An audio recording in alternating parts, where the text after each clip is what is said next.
The sound wasn't a thud.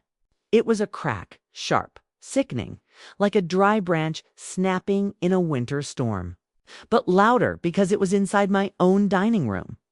1, 2, 3, 3 times.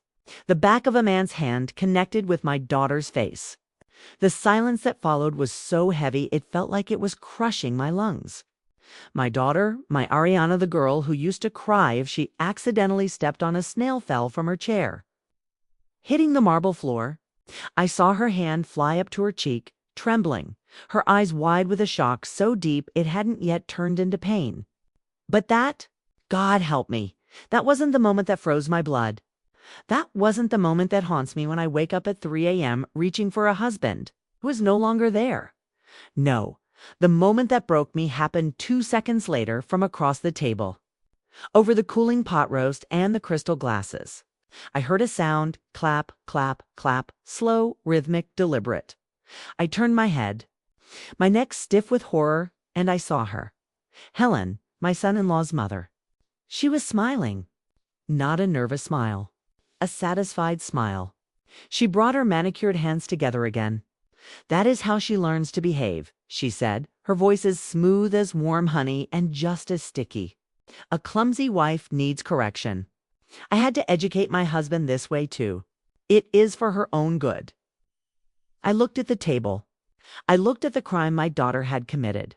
A single drop of water, a condensation ring on the white tablecloth where her hand had shaken while pouring him a drink. That was it. That was the reason my daughter was bleeding on the floor. And that was the reason her mother-in-law was applauding. My name is Elena Vance. I am 62 years old. For 32 of those years, I have been a family law attorney. I have defended women with broken arms and broken spirits. I have stared down corrupt judges and violent men who thought their money made them gods. But in that 30-second silence, I wasn't an attorney. I was a mother. And as Mark looked at me with that arrogant, challenging sneer, waiting for me to scream or cry, or faint like a fragile old widow, he made the fatal mistake of his life. He didn't know who he was messing with. He didn't know that while he saw a grandmother.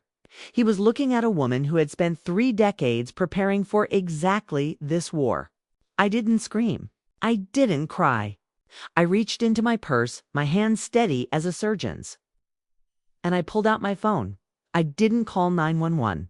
I called the one number I have had on speed dial for 20 years. Commander Miller. "Commander?" I said, and my voice sounded strange to my own ears, cold, metallic, dangerous. "This is Elena Vance. I need an immediate response unit at 345 Palm Avenue. Domestic violence in progress. Active assault. Witnesses present. I am activating my recording device now." I set the phone on the table, speaker on, and looked Mark dead in the eye. "Repeat what you just did," I commanded. "Repeat what your mother just said, please. I have all night." Mark's face went from flush red to ghostly white in 3 seconds. The bully always crumbles when the victim doesn't flinch. You can't," he stammered. "This is a family matter." I walked over to Ariana, who was trembling on the floor, and I knelt beside her. I could smell the metallic temps of blood. "Touch me," I whispered to Mark as he took a step forward. "And that is 3 more felonies. Threat, attempted aggression against a key witness, and obstruction of justice. Do you want to spend tonight in your own bed or in a holding cell? Take another step and let's find out." Helen stopped smiling. For the first time, that sugary mask slipped, revealing the rot underneath. "You have no right," she hissed. "I have every right in the world," I replied, helping my daughter stand. "I am a direct witness to a crime punishable by 3 to 6 years in prison. And you, madam, as an active accomplice who justified and celebrated the violence, can face up to 4 additional years." The sirens wailed in the distance. To most people, that sound means tragedy. To me, in that moment, it sounded like a choir of angels. But I didn't know then, nay, couldn't have known that the handcuffs were just the beginning. I didn't know that the real violence wasn't the slap, but the silence that comes after. The secrets that families keep buried in their basements. And I certainly didn't know that to save my daughter, I would have to solve a murder that happened 11 years ago. You know that feeling when you look back at old photos? You see the smiles, the birthday cakes, the vacations, and you wonder, was the rot already there? Was I just too happy to see it? I ask myself that every time I look at the wedding photos. Ariana looked so radiant. Mark looked so perfect to perfect. Perhaps. The kind of perfect that feels rehearsed. Ariana was my only child. My late husband, Robert, and I tried for 10 years before she came along, a miracle wrapped in a pink blanket. Robert was an architected gentle giant of a man who never raised his voice, who thought the solution to every problem could be found in a good cup of coffee and a patient conversation. He raised Ariana to believe that men were partners, not masters. He set the bar so high. How did she end up with a man who forced her to crawl under it? I drove her home that night to the house she grew up in. She sat in the passenger seat, pressing a bag of frozen peas to her cheek, staring out the window at the blurred city lights. She didn't speak. She just shivered, even though the heat was on full blast. Shock is a funny thing. It protects you from the pain for a little while, but when it wears off, the crash is devastating. I took her to her old room. It was exactly as she had left it, her debate trophies on the shelf. The blue quilt she chose when she was 15, the smell of old books and lavender. I sat her on the bed and went to the kitchen to make tea. Chamomile and honey. It's what I made her when she scraped her knee, when she failed a math test, when her first boyfriend broke her heart. I stood there waiting for the kettle to boil, gripping the counter so hard my knuckles turned white. I wanted to break something. I wanted to scream until my throat bled. But a mother doesn't get the luxury of falling apart. Not when her child is already broken. I walked back into the room. Ariana was sitting on the edge of the bed, looking at her hands. "I'm sorry," she whispered. Those two words almost shattered me. "Sorry?" I asked, sitting beside her, wrapping my arm around her shoulders. "Ariana, why on earth are you sorry?" "Because I knew," she said, her voice cracking. "I knew it was bad, Mom, but I didn't want you to know. I was ashamed." "You? You defend women like this? You're the strong one. How could I tell you that I was one of them? How could I tell you I married a monster?" I pulled her close, rocking her like I did when she was a baby. "Oh, honey, you didn't marry a monster. You married a man who wore a mask. And monsters are very, very good at hiding." It wasn't the first time, she confessed into my shoulder. I closed my eyes. I knew. Deep down, I knew. "Tell me," I said softly. "I need to know everything." And she told me. She told me about the honeymoon in Greece 3 years ago. How Mark had stopped talking to her for 2 days because she smiled at a waiter. He called her a flirt. He told her she was disrespectful.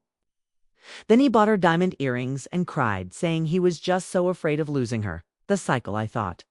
The tension, the explosion, the honeymoon phase. It was textbook. I had lectured on this. I had written briefs on this. But hearing it from my own daughter's lips felt like swallowing glass. "He didn't hit me at first," she said. "He just chipped away at me. He didn't like my friends, so I stopped seeing them. He said my job was too demanding, that I was neglecting him, so I cut my hours. He said you were too controlling, Mom. That's why I stopped coming over on Sundays." I remembered those Sundays. The empty chairs. The excuses. Just tired, Mom. Working late, Mom. I had believed them. Why do we always believe the lies that make us feel comfortable? When did the physical violence start? I asked, dreading the answer. 4 months ago, she said. We bought the house. I used Dad's inheritance money, the money he left for me to be safe. Mark was angry that the check was in my name. He said it was humiliating for him. I was chopping onions for dinner. He came in, started screaming that the house smelled like a cheap diner. He grabbed my arm. Then he punched me. In the jaw. She touched her face, wincing. "Helen was there," she whispered. My blood ran cold. Helen saw it. She saw it. She came over with a bag of ice. She sat me down at the vanity and showed me how to apply concealer. She said, "Yellow cancels out the purple deer. Wives have to learn when to keep their mouths closed." I learned that lesson with my husband, too. I stood up and walked to the window, looking out at the dark garden. Robert's garden. The rosemary was overgrown. The thyme had spread wild. It looked chaotic, neglected. Just like us, Helen, the widow. The woman who played the role of the grieving saint. She wasn't just an enabler. She was a teacher. She was the architect of this nightmare. "We are going to fight them," I said, turning back to my daughter. "We are going to take everything from them." Ariana looked at me with dull, tired eyes. "Mom, you don't understand. Mark's family. His uncle is Judge Harrison. His cousin is in the district attorney's office. They own this town. Mark told me that if I ever left, they would destroy you. They would take your license. They would ruin your reputation." I walked over and cupped her face in my hands. "Let them try. They have power. Yes, they have connections. But they have never, ever fought a mother who has nothing left to lose." I didn't sleep that night. I sat in Robert's study, surrounded by his architectural drawings, and I planned a war. But I had no idea that the first blow wouldn't come in a courtroom. It would come the next morning, right in my own kitchen. My phone rang at 8 a.m. It was a number I didn't recognize. "Attorney Vance," a woman's voice said, smooth, cultured, arrogant. I recognized it immediately. Christine Davis, the queen bee of our local society and Helen's best friend. "Mrs. Davis," I said, putting the phone on speaker and signaling to Ariana to stay quiet. "To what do I owe the pleasure?" "Elena, darling," she purred. "I'm calling as a friend. I heard about the unfortunate misunderstanding at dinner last night. Young people, right? So much passion. 3 punches to the face isn't passion, Christine. It's felony assault." There was a pause. The temperature on the call dropped 10 degrees. "Elena, be reasonable. Mark comes from a very prominent family. A criminal record would ruin his career. And frankly, it wouldn't look good for you either. A family law attorney whose own daughter can't keep a marriage together. It looks ... messy. Are you threatening me? I'm advising you. Drop the charges. Mark is willing to pay for ... therapy for both of them. Let's handle this quietly. If you pursue this, Judge Harrison might take it personally. And you know how many of your cases go through his court?" I felt a fire ignite in my belly, the kind of fire that burns down forests. "Christine," I said, my voice dangerously calm, "I am currently recording this call. Attempting to intimidate legal counsel and a witness is a federal offense. I suggest you hang up before you incriminate yourself further. And tell Helen that if she wants to send a message, she should have the courage to deliver it herself." I hung up. Ariana was looking at me, pale as a sheet. "They're already starting," she said. "Mom, maybe we should." "No," I cut her off. "This proves they are scared. If they weren't scared, they wouldn't be calling."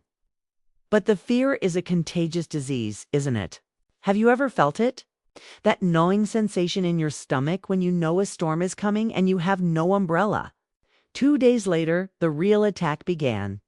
It wasn't a lawsuit, not yet. It was a blog post. The truth behind the tears, how a manipulative lawyer and her daughter are ruining an innocent man. It was anonymous, of course. It painted Mark as a saint, a hardworking engineer, a devoted husband. It painted Ariana as unstable, greedy, and hysterical. It claimed she had self-inflicted the bruises to get a better divorce settlement. It even had photos. Pictures of Ariana drinking wine at a party, laughing, taken 6 months ago. The caption read, "Does this look like a battered wife?" It went viral in our small community. By noon, Ariana's phone was blowing up with hateful messages. By 2 p.m., her boss called. "Ariana, we think it's best if you take an indefinite leave of absence. We can't have this kind of distraction at the firm." She collapsed on the kitchen floor, sobbing. "They're taking everything, Mom. My job. My reputation. My friends." I sat on the floor with her, amidst the ruins of her life. "They can take the job," I said fiercely. "They can take the fake friends. But they cannot take the truth. and they cannot take us. But I knew we were losing. We were fighting a PR war with a legal shield, and it wasn't enough. We needed ammo. We needed something that would blow their fortress of lies to dust. And then the universe answered. It was a Tuesday. Rain was lashing against the windows. Commander Miller called me down to the station. "You need to see this, Elena," he said. His voice was grim. I drove through the rain. My windshield wipers fighting a losing battle. When I got to the station, Miller handed me a box. A plain cardboard box. No return address. "It was left at the front desk this morning," he said. "By an old man." He didn't leave a name. I opened it. Inside were three things: a stack of old medical records, a USB drive, and a handwritten note that said simply, "For Ray." "Who is Ray?" I asked. Ray Harrison, Miller said. "Mark's father. Helen's husband. He died 11 years ago. Accidental fall down the stairs. Case closed by." You guessed it. His brother, the judge. We plugged the USB drive into the computer. It was an audio file. I put on the headphones. The quality was grainy, but the voices were unmistakable. It was Helen and Mark. "You have to be strong, Mark," Helen's voice said. It sounded like it was recorded recently. "That brat and her mother are not going to stop. You have to do what is necessary." "I can't, Mom," Mark's voice whined. "The police." "The restraining order." "Forget the police," Helen snapped. "Do you think I let the police stop me with your father? He wanted to leave, Mark. He wanted to take you and leave me. I couldn't let that happen. The stairs were ... convenient. And your uncle took care of the rest. You have the same blood running through your veins. Do not disappoint me." I ripped the headphones off, my hands shaking uncontrollably. It wasn't just abuse. It was murder. Helen had confessed to murdering her husband, and she was coaching her son to follow in her footsteps. "This is it," Miller said, his eyes hard. "This is the nail in the coffin. But Elena, we need to authenticate this. We need the man who dropped off the box." I knew who it was.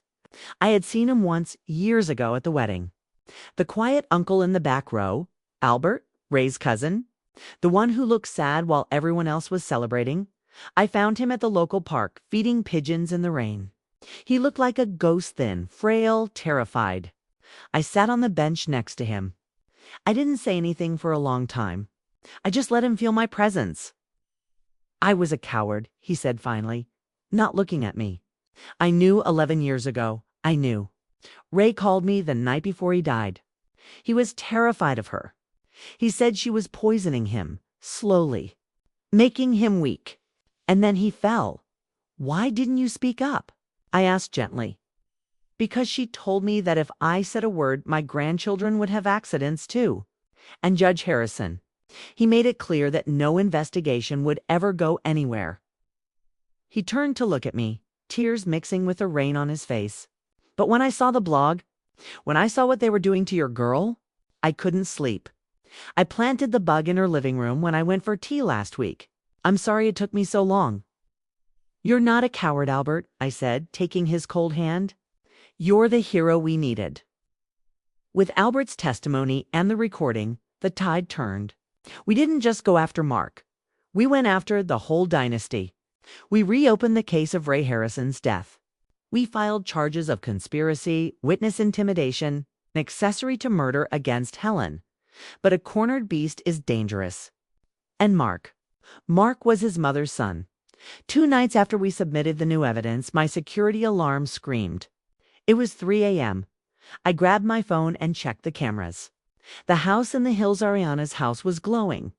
Not with lights, but with fire. Mark was there. We watched on the screen as he smashed every window. He was screaming, shirtless, swinging a baseball bat. He had spray painted the white stucco walls with red letters. "If I can't have IT, no one can." Ariana stood next to me, watching her dream home, her inheritance, her sanctuary being destroyed. She didn't cry. She just watched, her face like stone. "Let it burn," she whispered. It was never a home. It was a prison. The police arrived. This time, there was no bail. No uncle could save him. The footage was too damning. Mark was arrested, screaming my daughter's name, screaming that he loved her, screaming that he would kill her. The trial of the century, they called it in our town. But for me, it was just Tuesday. Helen sat in the dock, looking small and old. Without her expensive clothes, without her makeup, she looked like what she was, a bitter, hateful woman. The jury listened to the tapes. They listened to Albert. They looked at the photos of my daughter's face. The verdict took 2 hours. Helen, guilty of second-degree murder for Ray and conspiracy. Sentence, 25 years to life. Mark, guilty of aggravated assault, arson, and stalking. Sentence, 15 years. When the gavel banged, I didn't cheer. I just exhaled. A breath I felt I had been holding for 6 months. I looked at Ariana. She was crying, but for the first time they were happy tears. But the story doesn't end in a courtroom. Life isn't a movie. The credits don't roll when the bad guys go to jail. The real work starts after we spent the next year rebuilding. Ariana sold the land where the house had burned. She bought a small condo in the city with big windows and a strict no negative energy policy. She started therapy. She started painting again, something she hadn't done since college because Mark said it was a waste of time. One Sunday, about a year later, the doorbell rang. It was Daniel, a doctor Ariana had met at a coffee shop. He was holding a bouquet of hydrangeas, her favorite tanned. He looked terrified. "Mrs. Vance," he said, shifting his weight. I just wanted to promise you that I'll have her back by 9 o'clock. I looked at him. I looked at his gentle hands. I looked at the way his eyes searched for Ariana when she walked into the room. "Come in, Daniel," I said, stepping aside. "And call me Elena, stay for roast." We sat at the table, the same table where the slap had echoed. But now the air was different. It was lighter. We laughed. We ate.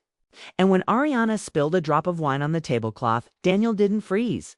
He didn't stare. He just grabbed a napkin, dabbed it up, and kept telling his story. Ariana looked at me. I looked at her. And we shared a smile that only survivors understand. I'm telling you this story because I know there is someone listening right now who is sitting at a dinner table walking on eggshells. Someone who is watching their brilliant daughter dim her light to please a man who prefers the dark. Listen to me. The applause you are waiting for, the validation, the love. The approval lit will never come from a person who needs to break you to feel tall. Trust your gut. That feeling in your stomach? That's your guardian angel screaming. Listen to her. And if you are a mother, a grandmother, an aunt, ... Never underestimate your power. They may have money. They may have judges. But they don't have the ferocious, ancient, unbreakable love of a mother protecting her cub. We lost things in the fire. We lost money. We lost friends. But we found ourselves. And let me tell you, ladies, the peace I feel sitting in my garden today, watching my daughter laugh without fear, it was worth every single battle. If this story touched your heart, please leave a comment below. Have you ever had to fight for your family against the odds? I read every single one. And remember, subscribe for more stories. Because we women have to stick together. We are the only ones who can save each other. Until next time, this is Elena. And remember, you are stronger than you think. And you are never, ever alone.